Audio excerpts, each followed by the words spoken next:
Going on, y'all? It's your boy Chris Jack here, Canvas Nomad, and I kind of just wanted to talk to y'all. Well, that's usually why I get on live, right? Um, be careful who you interact with.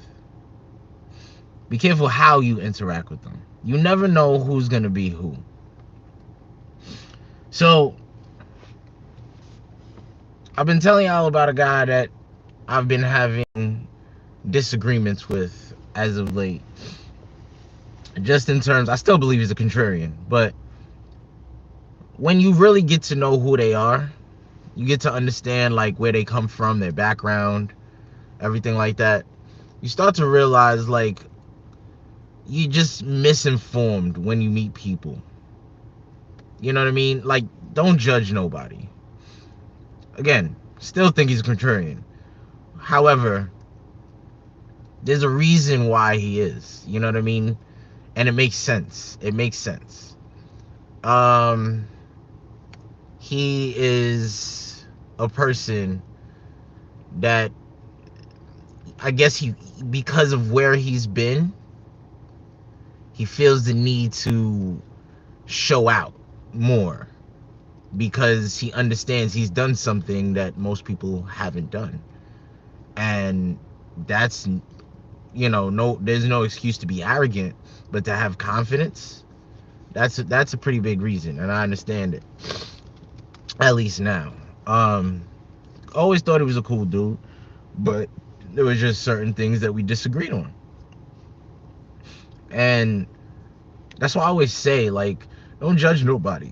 People always look like, in New York, there's an abundance of homeless people.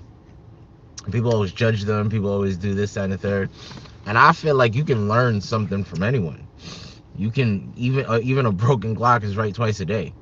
You talk to a homeless person, they'll teach you something. They will.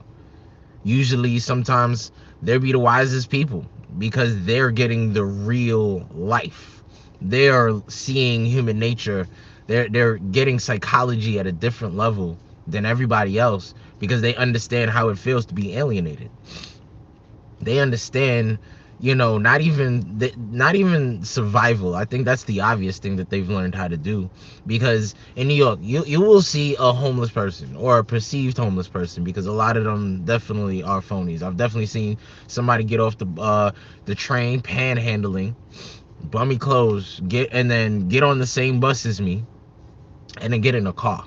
You know what I mean? So I'm telling you, you never know where a person is coming from, but at the same time, the people that are legitimately living in those trenches, you don't know where they're coming from, what their background is, how they got there, what misfortunes that happened in their life to make them end up in the situation that they're in now. You never know. I remember back in school, I knew this guy, really really dope dude. He was very very intellectual. He stuck to himself, but he knew what he wanted, and that's the one thing I could say I learned from him, is he knew what he wanted, because from the time he said it, 15 years later, he's done it. He's done it. I remember seeing him on a podcast, how he created $1 million vacuum company, HVAC company. I'm just like, yo, that's what's up. Good for you. Shout outs to you if you watching this and you know who I'm talking about. Shout outs to you. I miss you, brother. He's he was just a very dope dude, but in school, you wouldn't have known what he would have came today. And if somebody would have treated him wrong at that time, you could look back today, that person doesn't have a chance with that guy now today, and you lose that connection because of how you treated him so many years ago. And it's the same thing with the dude that I'm at. I noticed that there's hostility towards him and other people. But I was just enlightened last night on a little bit of his journey and what he's done, and I can understand why he has the outlook that he has on life, and it just kind of like humbles you a little bit. um you never know who you're gonna meet, and you got to be careful. Treat others, what is that phrase that we learned as kids? You know, treat others the way you want to be treated. If you ain't got nothing nice to say, don't say it at all. It holds up because you never know who's who. You never know who's who. I remember working at a sneaker store after I came back down from school, and this guy walked in. Now, he could have been full of shit. Who knows? But he walked in, and he had the most dressed down appearance, period. And he came in, and he was talking all of this stuff. Now, it was a family owned sneaker store. Well, I wouldn't say, but it just wasn't a franchise, right? And the sneaker store wasn't really getting too much traffic. It kind of, I hated working there actually, because I worked there I think for like 3 weeks. I think I worked there for 3 weeks. It was like you had to find things to do so you didn't get in trouble.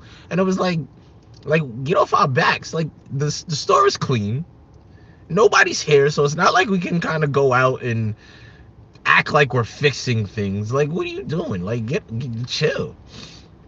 It's not my fault that you're not promoting the store, right? I'm just your employee. So he he came into the store and he was just like, yo, the aesthetic is all wrong. You got to do this. You got to put those over there. If you're coming into the store, this should be right here. And as an older person, this might have been like 12 years ago. I guess in a couple of months it'd have been 13 years ago.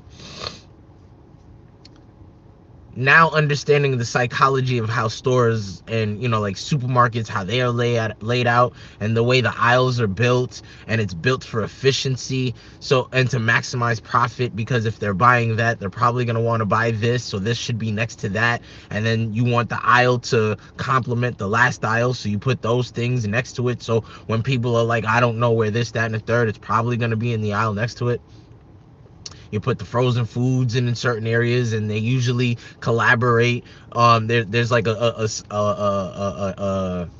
there's like a general, a universal sense of how frozen grocery stores operate, because, you know, if you go into any grocery store, you already know, because you've been trained by other grocery stores you've been into, that generally this side has this side, this side has this side. So the cold cuts are usually with the vegetables by the fridge, but then the juices and, you know, the sodas and stuff are on the fridge on the other side, so it's separated from this. And then I'm sure there's cross-contamination situations that you're dealing with. So there's like a layout, a psychology just about supermarkets, retail, everything like that.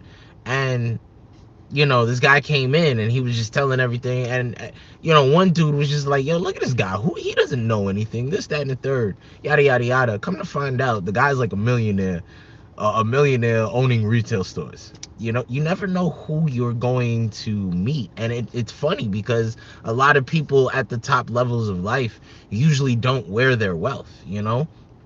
And it makes sense. That's why he was dressed down. That's why he was appearing that way.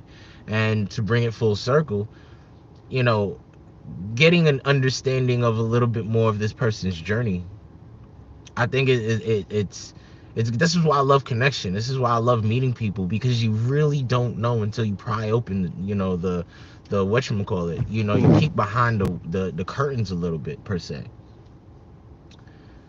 And then again, just from other people, I have my boy who I've known since I was 11 years old. To see the person he's grown into today, it's amazing, because he's been around the world, he's doing things, he's giving back to the community, you know, and he's done a lot, you know. I still believe that the allegiance he's aligned with is a little bit misunderstood. But regardless of how he got there, he's there. And it's fascinating to see people evolve over time. But if you don't know that evolution automatically, just off of what a person's saying, I did a video talking about, you're not bragging, you're just telling your story to the wrong people. It's so true. If a person doesn't understand your struggle, know where you've been, understand where you're going, they can't relate. So like, I always bring up the side gig that I have right now, because it's the only, it's like, it's the greatest psychology experiment that I have right now, because that place has so many different personalities, so many different walks of life, but at the same time, it's like home, because the people that work there, depending on the department you work in, they all look the same, if that makes sense. People in a facility all look like me. People that are drivers are more on the lighter skin tone, if you're trying to understand what I'm trying to say. And then people at management, it's diverse, but because of where the location is, it's more diverse on the darker side. You know what I mean? So it's just interesting. So it's a very interesting case study to look at and see. And see. Uh, Give me 1 second. I'm actually going to be I'm going to be interrupted in a second. Um, it's going to be interrupted in a second. And so it's an interesting case study to see. I'm actually at the doctor's office, and I just picked up my mom, so bear with me. We got company, people.